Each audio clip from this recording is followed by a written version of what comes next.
Oh, I forgot my earbuds. Hold on. I think this will work a little better. Cool. Somebody, Aunt Tracy or something's picking up an order this afternoon, just so you know. She posted earlier. What was that? There was a post earlier, like Aunt Tracy or somebody is picking up her order later this afternoon, so I hope it's done. That's funny. While we were I waiting think for so you. too. That's what I was doing, was building boxes. Like, I thought that I could do that after this, and then we were like completely cleaned out of Mother's Day. So I was like, okay, hurry, put 20 boxes together really fast. Yeah, so you're not quite, so you're still in your first year, and it didn't dawn on you that like talking on the Friday before Mother's Day wasn't like the most adept idea. Well, Brian, when you texted me, I was on top of things. But then things went sideways, as they are wont to do. And so now I'm behind again, which, Yeah, story of my yeah. life. Probably the story of like being in business. Yeah, I think so. So speaking of I'm gonna business, take these out. you got too much Taking going these out. on. I think they're clicking against my earbuds. So I'll take those out so it doesn't bug people. Anyway, how's it going? How you been? Good. Busy. This is kind of the last little real holiday for a little while for chocolate. I know, I'm so excited. I'm so excited. And then you might get more than 3 hours of sleep and get to see your wife or your husband and kids and all that good stuff. Yeah, I'm excited. Also, like, I so it's fun to like come up with new things for holidays, but there's like a set deadline. But I love coming up with new recipes, so I'm excited for the summer because I can just like bring out a new bonbon for fun or bring out a new bar for fun, and there's not like a deadline for it. Right. Speaking of that, so we'll hear your whole story in a minute. Like, how many pieces are you doing right now? How many different flavors are in the case? 20, low 20s. I don't know exactly. Well, that's a lot. Yeah, and then I did a 9-piece box for Mother's Day, but I did 6 original flavors for that box because I'm an idiot. you know, You care about your guests. I do. I really do. It's like problematic, I think. Well, so I think that's been the hardest thing about the transition is keeping everything stocked because it's one thing to go to like a website and say like, oh, it's out of stock. That's a bummer. But people leave their homes, they get in their cars, they drive to our store, and when we don't have the thing that they came in for, that's like a disappointing experience. I hate going to a store and they don't have the thing that I need. So I think that that's been the thing that I felt the most pressure about is just like how to manage inventory and schedule production so that people are having a positive experience every time that they come in. Um, so Well, let's rewind because I mean, like some of us know your story. I kind of know the story, but I think there's probably some people here that know the story. And we were joking this morning that I called you a hobbyist, and then I thought that was kind of an insult, and you said no, that's kind of accurate. yeah, But it was more than chocolate. Like you were doing baking and pastry, yeah, and you started doing yeah. chocolate. Yeah, so I was a professional portrait photographer. I just ran like a business out of my home when we lived in upstate New York. We lived in Clifton Park, so I don't know if you would know. It's right outside of Albany. Anyway, and when we moved to Kansas City, I thought like, oh, I'll start that business up again. Can you guys hear my doorbell every time people come in? Well, I that's didn't know good. unplugged. No, but that's a good You want to hear noise. how busy we are? Is it distracting? Are you making mom? Is mom up front, like taking care of guests, or who do you have? Yeah, she's awesome at it. Yeah, she does a great job. So anyway, I thought I was going to pick up with newborn photography when we got here, and for whatever reason, it just didn't feel like in my heart. I felt like I needed to focus on my family. And then the longer I was out of it, the harder it was to convince myself like I want to get started again. So I started like thinking, well, what can I do next to learn and grow and challenge myself? And I kind of thought, well, I really like to um, solve food, like like figure out if I can make things. So maybe I'll start like a food blog and I'll like challenge myself to make different things and I'll just blog about it. But I was like, I actually kind of hate food. Like, I just want to be like, jump to the recipe, jump to the recipe. So like, I don't want to write something that I don't even want to read. So I kind of like looked around at different things. I got some like pastry textbooks and kind of messed around a little bit. And I looked into pastry school, but there wasn't a good like local option for me. And then eventually I found the École Chocolat online program. And that kind of, I found that kind of at the same time I had learned about like the craft chocolate movement in the United States, and I had started reading like anything I could get my hands on about cacao and that industry, and I was tasting as many bars as I could. And by that point I had been to Christopher Elbow in Kansas City, and I had seen chocolate unlike anything I'd ever seen before. Like probably the nicest chocolate I'd seen up until that point was like C's, so a little like dated. Still good, but just it's not the same thing. Right. And I was like, what? Chocolate can look, whoa. And that just like blew my mind. And I thought, well, surely you have to go to pastry school for like a bajillion years to learn how to do that. So that's like cool, whatever. But then I found the École Chocolat program, and I was like, oh, well, maybe I can learn how to do this. And it really just started as more of like a curiosity thing, like, yeah, I wonder if I can learn how to make chocolate. That would be cool. But okay, so we're talking about chocolate, but I mean, food was part of, I mean, your thing, right? I mean, food's always, I mean, you talked about a food blog and you talked about some other things. I mean, like food was always important to you. Well, in different ways. So like, I came into food probably later in life than most people. I actually had a pretty severe eating disorder growing up, so I have always been obsessed with food, but in a very different way. Right. Like now I go toward it instead of running away from it. Right. So I think it was kind of like once I learned how to like use food in healthy ways, it like my mind was blown, and it was so exciting, and I was tasting all these things I had never let myself try before, and so I've always, like, once I was no longer afraid of food, right. I always found it really fascinating. And I went to college for chemistry. Like, that was my first, like, my declared major as a freshman, because I just think science is so cool. And I think that that's one of the reasons why I really like food, because I love to read about, like, what do these different ingredients do? And what do the different techniques do? And if you change this, what does that do to the chemistry of what you're doing? So even before I found chocolate, I found that really interesting. And I've always been kind of, I don't know, scholarly a little bit about my like interaction with food. Yeah, I mean, I think it's interesting. I caught your story right before I came on, and you were talking about like, come wonk out with me about chocolate. And I think, and hey, there's a great question on there from Chocolate Parade that I want to get back to, how to manage having a business and a family. And we'll talk about all that, I promise, before we're done. But like, because that's one of the things I really wanted to talk about with you. But one of the things that I love about chocolate, and a lot of people know, is that I kind of love that kind of like the science behind it. And I wasn't a science guy, right? Like I chemistry major, lucky you, like I scraped through high school chemistry only because I think my teacher didn't want to have me again, right? Like, right. I'm going to pass. Brian, I'm going to pass you, never grace these halls again of the science wing in the building. But one of the things that I love about like chocolate is that whole kind of the science on the tempering, and yet the different science about chocolate when we're panning with it, or when we're doing this with it, that it wants to follow the same rules no matter whenever we do that process, but those rules can be totally different in different environments. And there are so many different variables. So the rules of chocolate don't change, but it's almost impossible to keep all the other variables the same. So it's like learning that when your room is 64 degrees, your shells are going to behave differently than if it's 68 degrees or 72 degrees, and you have to like adjust to that. The chocolate's not doing anything different, but you have to adjust to that. Right. And I think we talked about that. I think when you, full disclosure, you've opened this new business from the hobby, which we're going to get back to. Mm-hmm. There's now two things we have to get back to. And you put an automatic tempering machine from Sell Me in your place, and you called me like, this isn't doing what I'm used to.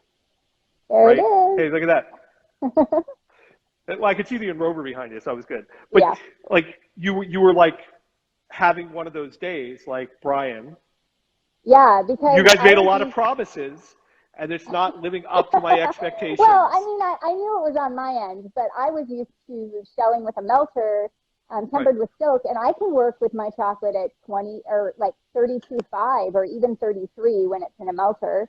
Right. And to temper chocolate to 30 or 30.5, it's just going to behave completely differently. The amount of time that it takes that chocolate to start to crystallize on the edge of the mold is just very different. And then it was winter and the kitchen was cold, which we loved because it was wonderful, but I had to really learn a different like muscle movement to make sure that I was able to fill and scrape that mold quickly enough to get it up to be like shaken out, get it dumped out. And it's funny because I had to keep rescaling all my recipes for my overly thick shells, and now I'm like the other way.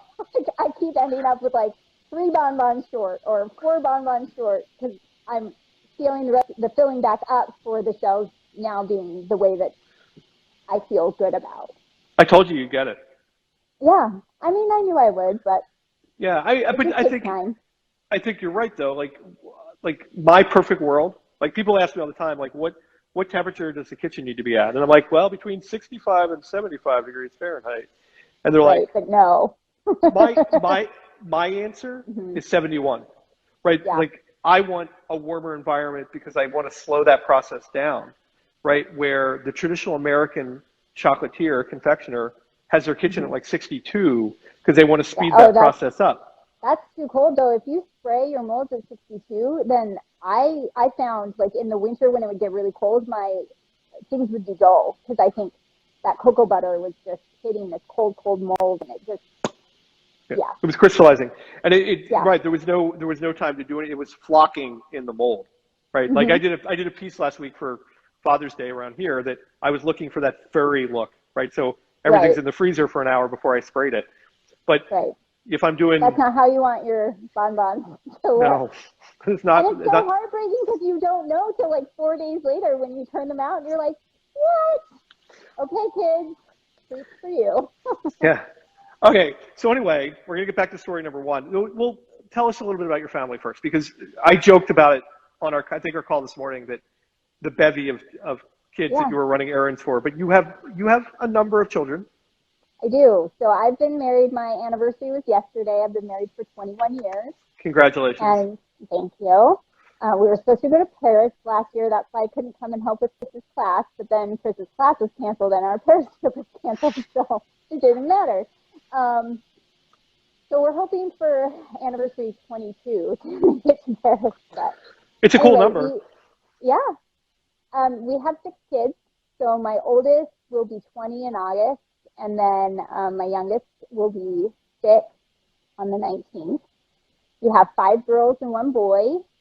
It's pandemonium at our house 98% of the time. It's not something, like when we first got married, people would be like, so how many kids do you think you're going to have? And I would say something like, well, I don't think you can really answer that until you start having kids, because there's no way to know what being a parent is like until you are one. And then my husband was like, I don't think you know till you're done. I was like, that's a good point. Sometimes you have an idea, and then life has a different idea for you. Right. But my kids have absolutely 100% been the making of me. I don't think I could be a chocolatier. I would have been way too uptight, way too type A, or even one of those, like if I did ever try to do it, I'd be like one of those toxic chefs that's like throwing things when things don't work out. I remember the first Thanksgiving I ever hosted, where I did all the cooking, I had made a pie. It had like a streusel topping, and I felt like it just wasn't dark enough, so I put it under the broiler for like 45 seconds, and it scorched it, and I threw the whole pie in the garbage, right?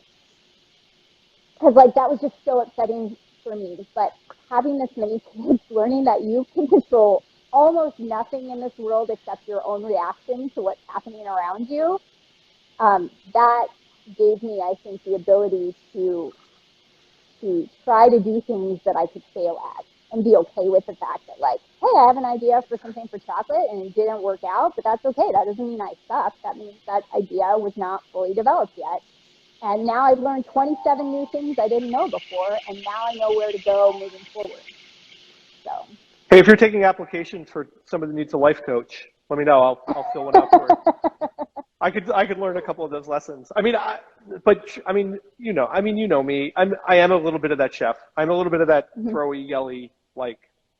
That's who I want to be. But you can't do that in front of little kids. So then you learn to. I do it in front of my little kid, but I only have one. Well, I have 6 people watching me all the time. I got to tell you, anytime I'm at a red light and I try to, like, check something on my phone, my almost 6-year-old will be like, "No phones in the car, Mom. No phones in the car. You can't use your phone in the car." I'm like, "You're right. Okay, sorry. Put it down." Well, what I do is I ask her to text for me then. Do me a favor, send the text. And she's like, okay. Yeah. Text Mom and say blah, blah, blah. Read me exactly what it says before you hit send. But word for word. My kids would put, like, unicorn emojis in there. Well, she does that too. Sorry, no, that wasn't from me. She does that too. But as long as the words are there, I don't really care. You know, Dear Tom, Brian is going to be late for work. He's taking me to school. Ha, ha, ha. You know, but, but that's, so there's a pile of work there. I mean, we were joking about that this morning, that, like, you were running, like, a lunch to school and you were doing one thing for one day else, so they're not all in the same school, and, like, you were maneuvering all that stuff before you could even, like, start your day. Yeah. And then you were joking too about the fact that you've got, like, 47 alarms that go off on any given day on your phone about other things that need to happen. Mm-hmm. Yep. So I mean, there's some planning involved in that, right? Yeah, there's planning, and then there's also having to develop the skill of flexibility and agility, which I did not show up on this earth with. That is not something that is natural for me. Right. That is also something my kids have taught me, the need to be able to pivot and do something different. Like, I had my morning planned. I knew what I was going to do, and it couldn't happen. So then that ability to look at pockets of time and be like, okay, what can I do, and how can I Tetris my day so that the most important things get done, and then how do I just let myself let go of the other things and not get hung up on them. Yeah, it's funny, like, though, in the kitchen, right, like, I've explained to other people, one of the things that I'd loved about, like, working in a busy bake shop, right, was that everything's on fire all the time, right? Like, if it's on the list, it's on fire, and you got to put it out. So, and that could mean you got to make the pie shells, or you got to, like, make 40 pounds of ganache. That wedding cake has to be done. Whatever it is, you've got to do it. And it meant that when we walked out the door at night, the list was done, which means some days we could walk out the door at 10 o'clock, and other days we had to walk out the door at 2 in the morning, right? Yeah. And I think the hard part is when that butts up against, you know, I was at a bake shop when I was not married. Well, I was married, but we didn't have kids. There was no kid. If I didn't come home at 10 o'clock, it didn't matter. You know, my wife was like, meh. You know, I think she was actually, that wife was probably happy I wasn't home. But time myself. Yeah, the whole myself. But that family thing, even in my own experience, where I only have one, right? It butts up against those. It becomes. Oh, absolutely. The balance is hard, and I think that was what the question was about. Like, you were telling me, like, yeah, I'll come in at 4 o'clock in the morning. Like, you'll show up at the shop at 4 o'clock in the morning to get something done before you start your day. Yeah. Yeah. Well, it's funny, when I was running my portrait photography business, I was like a brand ambassador for actually in New York, a paper company that did like photo gifts, and they actually interviewed me on that same topic, because people love the fact that I have many children, especially in New York. You're like a total unicorn to have more than like 2 or 3 kids. But I said that it's not really, you're never finding a balance. Like, you're never going to be balanced, but it's like a pendulum, right? So sometimes your family needs more of your attention, and sometimes the business needs more of your attention, and sometimes you just need time to yourself. And it's like this pendulum that's always swinging back and forth. And I just start every day praying that I'll know what is the most important thing that I need to do today. And there have been many days where I would have liked to come home at an earlier hour, or I would have liked to be there for something, but something at the shop, like you said, was on fire and it needed to be taken care of because, especially with chocolate, there are so many processes that take so much time and you can't rush them and something has to be done before you can do the next thing. And then there have been other times where I've been like, gee, I really wanted to be on top of this thing at the store. I really wanted to have this restocked, or I really wanted to participate in this event or whatever, but somebody needed algebra homework help, or somebody needed, somebody just needed a mom to sit with them and hug them and be with them while they were having some sort of uncomfortable emotion or whatever. And so I think if you go into it thinking like, okay, eventually, if I get good enough at this, I'll be on top of everything all the time. And until I get there, I'm failing in some way, then that's just crazy making. You can't do that. All you can do is say, did I do the most important things today? Did I do the things that were most important to do today? And if I didn't, how am I going to do better at that tomorrow? And just be okay with that. You know, it's funny. So not funny, but I play squash, right? Mm-hmm. And I have some good friends in the squash, the guys I play with all the time. In the squash community? In the squash community. In the squash community. But I have a really good friend who I played in high school and I didn't play for 20 years. And then he's the guy that reintroduced me to squash. And Steve gave me a book to read about a tennis. There aren't a lot of books about squash, but it was about the mental game of tennis. And I didn't read the whole book because my attention span is like that of a gnat, but enough of it that I read, there was a chapter about our inner critic, right? And there's always that conversation going on in our head, right? Like there's always that, the color's not right on that piece. Like the ganache just doesn't quite have enough raspberry in it. I could make that better, right? And I think, and I think your work proves that you have an inner critic too. But anyway, so on the squash, so on the tennis court, this guy says, look, it's perfectly cool to say that your backhand isn't what it needs to be to win this match, right? The transition is not to say my backhand sucks. Okay, that's cool. Right. I suck because my backhand sucks. Right. Right. And I think take it farther. My backhand sucks. What can I do about it? Well, that's what you need to do. What step am I going to take to make it better?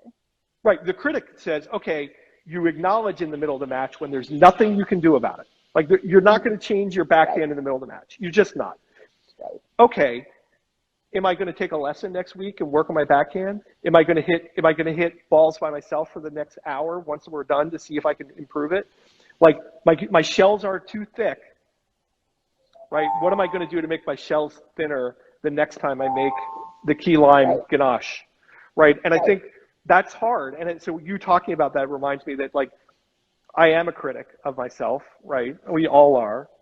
But there's one thing about being a critic and then so this is bad or this is good. What am I going to do about it? How am I going to improve that tomorrow? How am I going to improve that next week? How am I going to improve that next Easter, right? Yeah. Next Mother's Day. How am I going to be more prepared next year? And that's what I'm doing 24/7. I'm always like, okay, this went sideways, or this is not exactly this is not the most efficient way to do this. This was not as well planned as it could be. How can we be better prepared or do it better? And it's funny because I think a lot of people that work in food, and especially something that's methodical and slow like chocolate, I don't know a lot of savory chefs. Maybe it's different when you're working on the fly, but you want every single thing to be perfect all of the time. But the way you get perfect at something, the way you get skilled at it, is doing it a lot of times, sometimes only okay-ish, and then pretty good, and then excellent, and then really, really, really well. And so I would love for every single piece that goes out of my store to be at that optimal level, but that's just not realistic for the amount of experience that I have. So I have put pieces out there that I'm like, it's okay-ish. It's not, I've never put anything out there that I'd never eat that. But inevitably, the pieces that I'm the most anxious about that didn't live up to my expectations, someone will message me and be like, so can I get a whole box of that one? That one was my favorite. And I'll be like, okay, well, I guess it didn't suck as bad as I thought. But I mean, like, I was on the phone earlier with Bill Brown from William Dean, Oh, yeah. and Bill and I have known each other for a long time, longer than either of us want to admit. And he's like, "Hey, who do you have on this afternoon?" And I said, "Well, I'm working, Jessica from Bliss is on." He goes, "Do me a favor. Can you tell her that we ordered a box of chocolates and that they were really good, and that Oh, she's one of those people now." And the reason that he orders chocolate is not to like knock people's ideas off. He does it because he wants his staff to see expectations of what the world has, right? And he's like, "Tell her that like she's one of those people that I want my staff to elevate to be like a finished piece like." And I'm like, I'll try to weave that into the conversation somewhere. So I just wove it into the conversation. So now Bill owes me $1. good job. But I think that's a testimony to, like, you're right. I don't think we can, our version of 100% and somebody else's version of 100% are sometimes different. Right.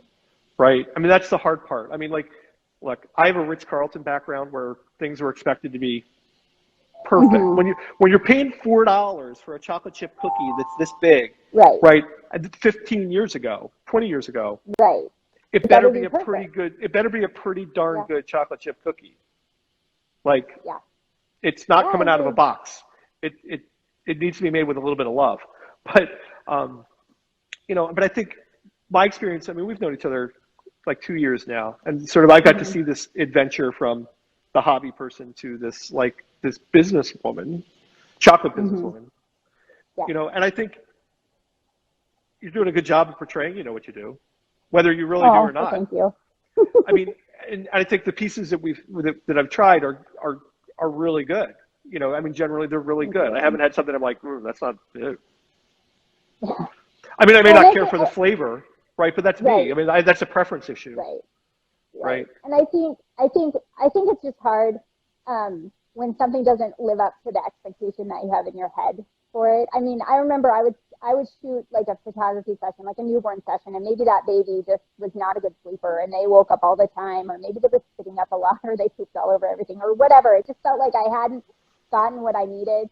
And I would be so down and I'd be so frustrated. And I learned, like, if I just left the images for 2 or 3 days and didn't even call them, didn't even go through them for a couple of days, I would come back and that emotional attachment to what I thought the session should be would be gone, and I would be able to look at it more objectively. And I feel like it's a little bit that way with pieces. Like, I'll have an idea in my head of how it should taste or the texture I should have.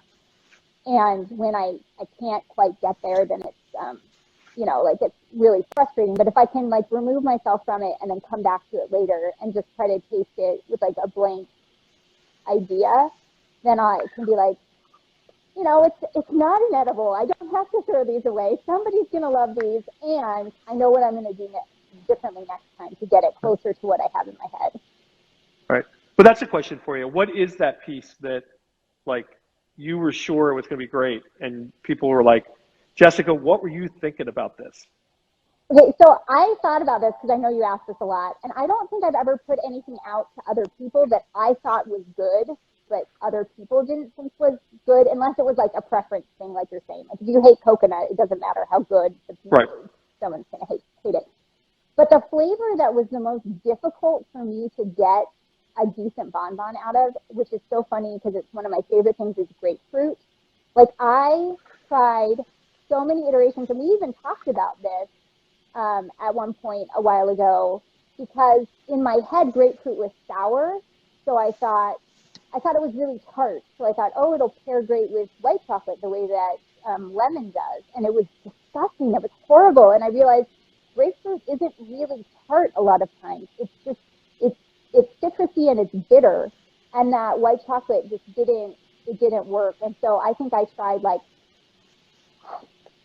7 or 8 different iterations of how to get grapefruit into a bonbon that I wanted to eat. And I ended up going with something that was inspired by Michael Rasputi, who does that grapefruit tarragon piece that he does. I had tasted it maybe 2 or 3 years ago. And so I do a piece that's like a grapefruit pot of fouille with a tarragon grapefruit ganache. And that was what was able to get the flavor that I wanted without being just like, the white chocolate was horrible. Oh, it was so bad. But of course I gave it to somebody and they're like, oh, I love it. And I'm like, no, I'm sorry, but no, you just think it's pretty. Right, but there's something there about the fact that, I have the luxury of being able to create pieces for me, right? And if nobody likes them, and I like them, that's cool. I still put the recipe on our website. I don't care. Not my problem. Your problem. And they can try it and decide. Right, but you have to create recipes for other people's tastes and preferences ultimately, right? And because you're tired of making hazelnut. We will always make all 3 of our cheesecake bonbons. We will never be allowed to not make them. And they have 3 layers. And we will always make lemon meringue, and we will always make s'mores, and they all have 3 layers, and we cannot keep any of them in stock because they are the hardest ones to make. Right. But people will always want them. And sometimes people will come in and do a 4-piece box, and they'll do like the 3 cheesecakes and lemon. I'll be like, those are all white chocolate, right? Right? You want to get some chocolate in there, but that's what people love. Right. I mean, and that's the funny thing. Like, people have stopped asking me this question because like they know my answer. But the question about, hey, when are you going to open your own chocolate business? And my answer is never. Never.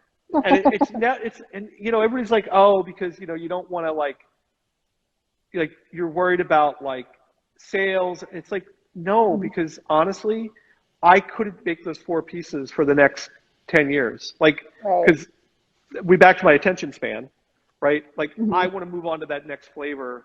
I want to move on to that next thing, whatever it is. Yeah. Ooh, I had this dessert last night. I want to try to make that into a praline.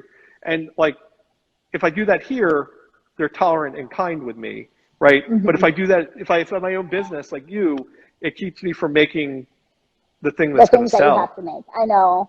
That's the thing I'm trying to find a balance of, because so we opened like days before Christmas, and we sold out twice before Christmas, and then we sold out for Valentine's Day, and then we sold out the weekend after that because we had this local event. And after that, I was so burnt out. Like, I never wanted to make another bonbon in my life. Like, I didn't want to look at molds. The thought of heating up cocoa butter, like, I didn't want to do any of that. Right. And I realized that I need to find a balance between making new things and making the regular things. And so that's one of the things, this first year of business is to figure out, like, how many regular flavors do I want to commit to in the case that I can make over and over and over again, that when our customers come in, there's something familiar, their favorites are there, but also give myself the chance to, like, be creative and create new things, because that's the thing that, like, re-energizes me and gives me like the motivation to make that same bonbon for the 5 billionth time, and have that not get stale. Right, and get better at it too, right? I mean, that's right. I have a good friend who was a pastry chef at a well-known restaurant in Philadelphia for like close to 10 years, and 3 of the 6 items on the dessert menu were the same the entire time she was there. Yeah. And we were having a talk one day. I'm like, dude, like how? How do you and keep doing that? She's like, because they were perfect, right? Because there was that thing we were talking about before. She was able to get to that perfect on those, and there was some joy in that. She knew there was a part of her day that in perfection, and then there was this part of the day that was like a little bit of flying by the seat of her pants because she'd only been doing that dessert for a week, right? And there was a balance there, and not me, but it makes sense. I wish I could be more like that. You know. So anyway, how you've been open now 7 months, 8 months, something like that, right? We opened in December 15th. So January, February, March, April, like 5 months. 5 months. And you've been through all the busy chocolate holiday season. So you've survived through one cycle of that. Mm-hmm. What's the thing you didn't know that you found out about running a chocolate business? How much chocolate people buy. People buy a lot of chocolate. Yes. I did not anticipate that, and how excited people are to support a local business. Like, that has blown my mind. How many people come in and they're just so excited that we're in this community. I remember, so we we got covered in a big spread, like I don't know, they were covering a lot of chocolatiers in the Washington Post for Valentine's Day. And I was finding us popping up on people's Facebook like, oh my gosh, they're in my town, they're in my town. Like people were so excited about that. And that's been really fun to have that connection with our community as well. So obviously there's a retail store, which the door keeps opening. So I'm impressed for a Friday, but I guess it's right before Mother's Day. Yeah. Maybe I should go spend the afternoon and make a little chocolate for, the moms in my life. For the moms in your life. Good idea. The Amazon box arrived yesterday, though, so I'm not like without anything. And there was a tray that came home earlier in the week that's almost gone of something that I was playing with. So the door keeps opening. So there's a decent, it's a holiday, but there's a good retail side, but also internet sales and that kind of stuff as well. Yeah, I mean, we do. We have an online store as well. I would say the majority of our business is from our storefront. But we do a decent amount of online sales as well, especially before a holiday as well. Any wholesale? We have done a few small projects. We don't have any open wholesale accounts right now. So you haven't landed the Ritz-Carlton company yet? A lot of people have come to me for wholesaling bonbons, and I just told them I can't because I can't. I struggle to keep our store stocked, right. So I can't wholesale to somebody for like 60-70% of what I can sell for 100% in our store. So once we get to the point where we're training staff and they're skilled enough to make bonbons, because it just makes me so nervous. I feel like every time I make bonbons, I'm still learning new things and still developing my skills. It makes me nervous to kind of turn that over to somebody else. But if we, whenever we get to a point where there's more staff making the actual bonbons, then I feel like we could wholesale. But right now, it just doesn't make financial sense to wholesale those. Right. So I alluded to it. Moms work in the front. Mm-hmm. Yep. And then you make everything like. I make probably 95% of the things.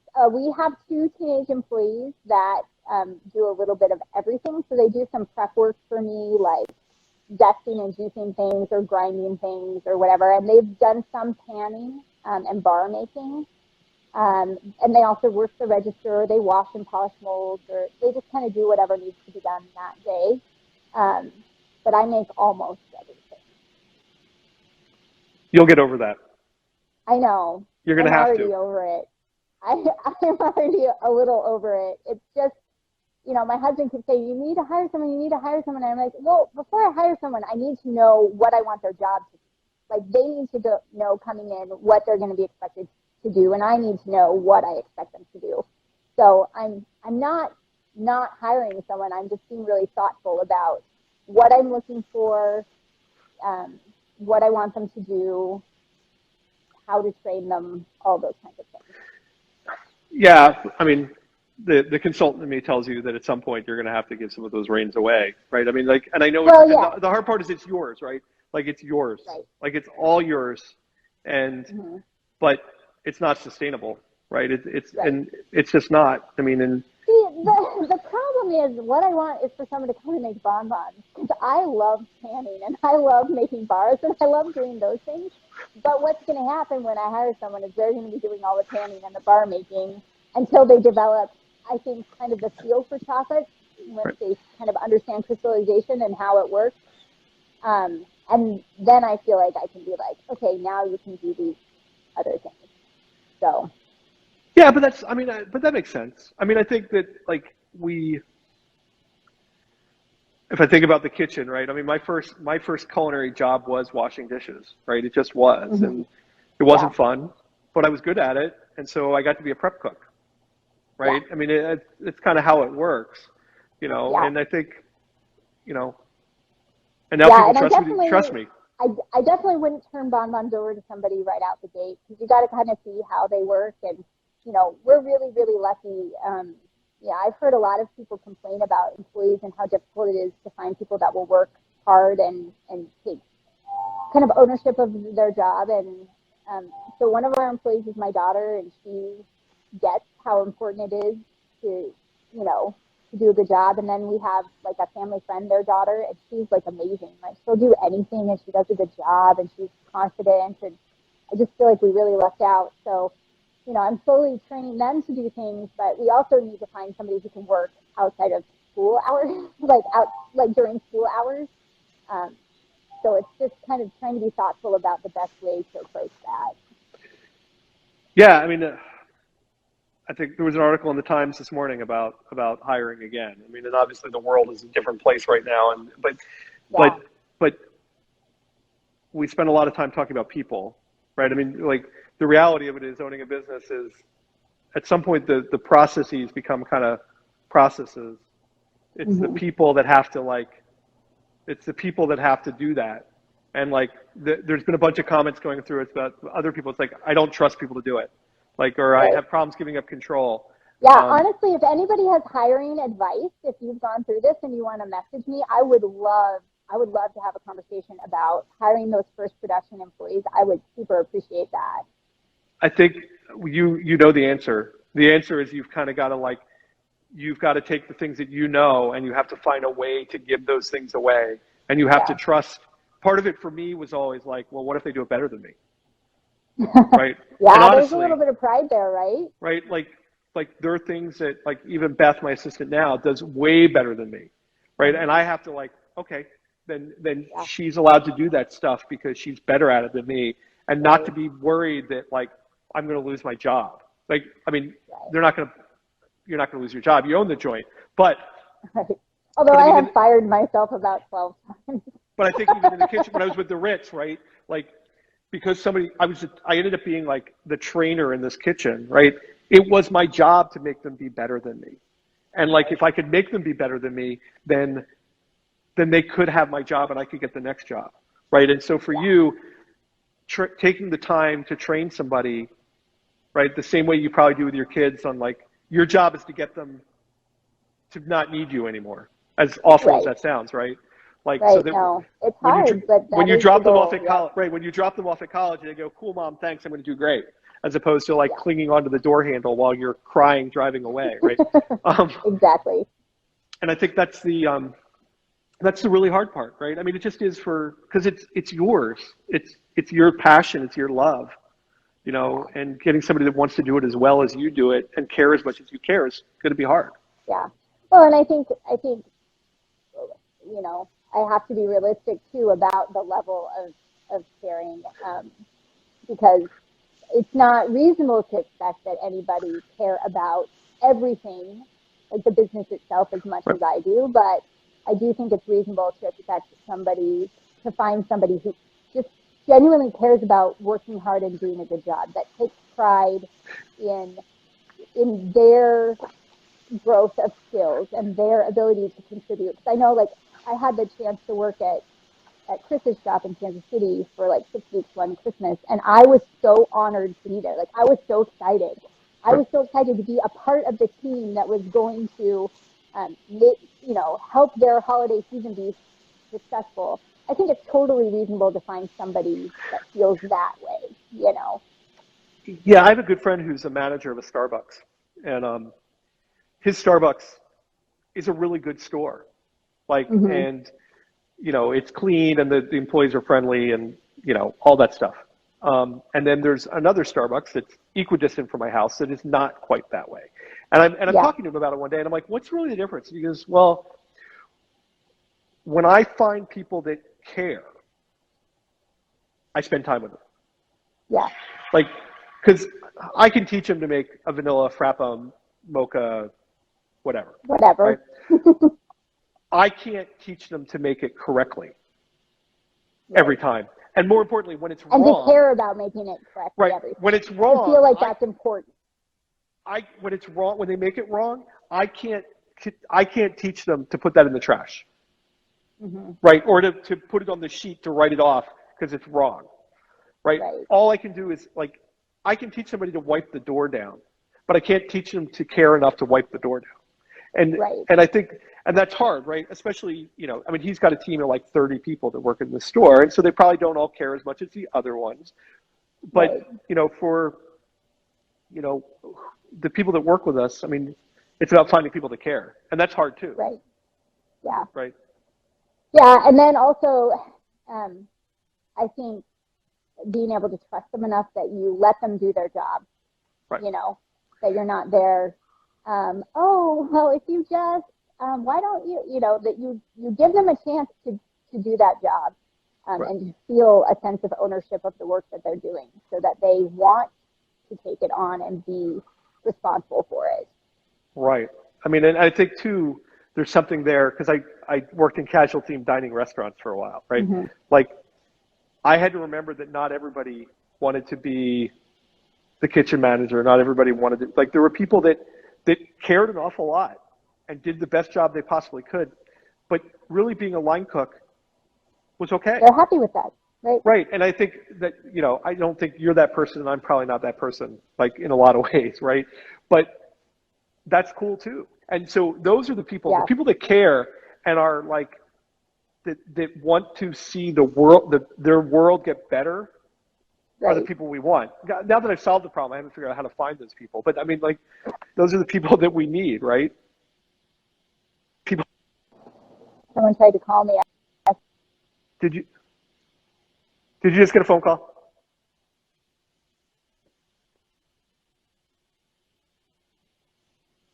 That's all right. It always happens. Got it. So, I mean, that's the hard part about all this stuff. I mean, you got another customer. Yeah. That's good. Yeah. It hasn't sounded like so bad, like, all right, because you watch these problematic things, and that I'm not up there. But no, she's doing fine. Mom's doing great. You got to trust. Oh, she's so good with customers. I'm always getting messages, or we're getting comments on social media like, Pat's so wonderful. She does such a good job. She taught me so much about chocolate. So that's been really wonderful to know that I can rely on her and that I didn't have to find her like I already had her. I think she had you. I think that's how that works. Well, yes, that is true. That's how that works. She'd do anything for you, I'm sure. Yeah. Okay, because I promised you less than an hour, and we're getting close. The whole team trucks off to see a movie.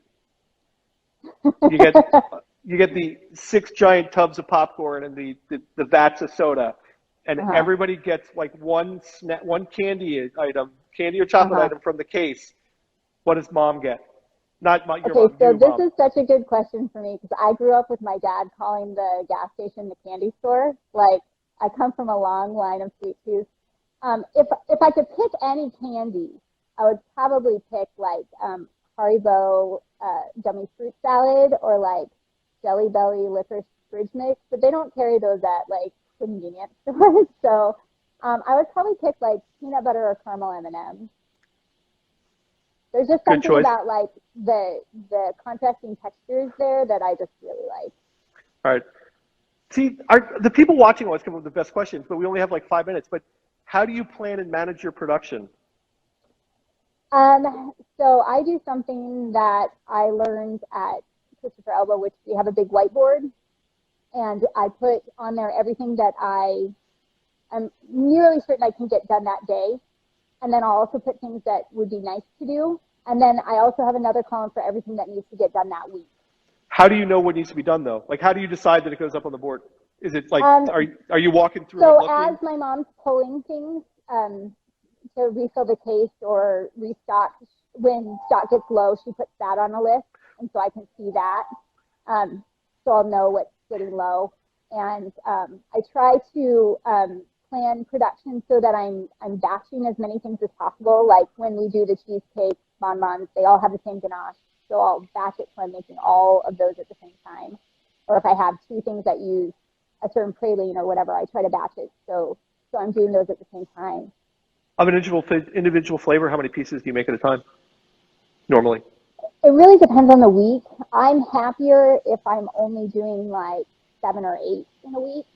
7 or 8 molds? Like 7 or 8? No, flavors. So we do 320 pieces at a time. Okay, that's what I mean. So a batch is 8 molds, 9 molds, something like that? 8 molds if they're spheres and 10 if they're the domes. Okay, cool. And I think I need to up it But I was making the batches bigger, and then I was running into problems with the ganache crystallizing too quickly. So I wasn't getting like a nice flat layer to cap, but I kind of reached out to Kriss, and he helped me troubleshoot that a little bit. So, and I bought more molds so that I can do more at a time. Cool. What's your favorite piece in the case right now? Oh, honestly, it's easier to pick a favorite kid because that kid is whichever one did the dishes last. But I did the old drum. Right, I did the funny drum line on the table. I don't know. I don't really have favorites. I don't have favorites of anything. I don't have favorite flavors. I don't have favorite colors or movies. I just have the thing that I'm in the mood for right then. So sometimes it's like the hazelnut. Sometimes we just did a raspberry lime, so it's raspberry pot de with a lime ganache. That's really good. That's pretty good. I tend to not reach for the white chocolate ones just because I'm more of a dark chocolate person, but every now and then I'm like, I really need a key lime cheesecake, like right now. So. Will you tell us? But I'd actually rather eat a bar or like a chocolate covered nut, probably. Will you disclose your chocolate brand? Oh, Valrhona. Yep. All Valrhona, all the time? I would say 90% Valrhona. We use a few products from some other places. I just joined their Circle V program. I had to like make sure that I was buying enough and like had enough that like Christmas wasn't a fluke. But yeah, I don't know. I've tried some other brands and there are some nice chocolates, but I think I've used Valrhona for so long that that's what chocolate is supposed to taste like to me in my bonbons. Now I love craft chocolate for bars and stuff, but my bonbons, whatever. I've developed them around that chocolate, so that's what tastes right to me with my recipe. All right. We have like 2 minutes. What do you want to plug? Oh, I don't know. You can go to our website. It's blisschocolaatier.com. We ship all throughout the country. So far, I've never made it all the way through a summer shipping chocolate, so that we may end up having a cutoff if we can't solve that problem. But right now, we're still shipping all through the country. We are going to do something kind of fun for my birthday next week. So if you haven't tried our chocolate yet, I would say next Friday and Saturday would be a good time to give us a try, because we're going to put some party favors in your box if you order from us. So. All right. Cool. There you go. You're done. It's 55 minutes. We did it. Jessica, thank you very much for joining us. I really appreciate it. I know that we're joking about it. I know you're busy, and I know you got a lot going on. So you taking time out of your busy schedule to talk about kind of your experience has been awesome. So thank you very much. I was happy to do it. It was very fun. Hey, because I get to teach people, there's a little X in the top of your screen, and then you can press that little X. Okay. And then you go away, and then I get to say goodbye to everybody, and okay. You know, I plug my stuff, so you don't have to sit around listening when you plug stuff. So okay. Cool. Thanks, Jess. Great to see you. Thanks, we'll catch up soon. Okay, sounds good. Thanks, Brian. Bye. Bye.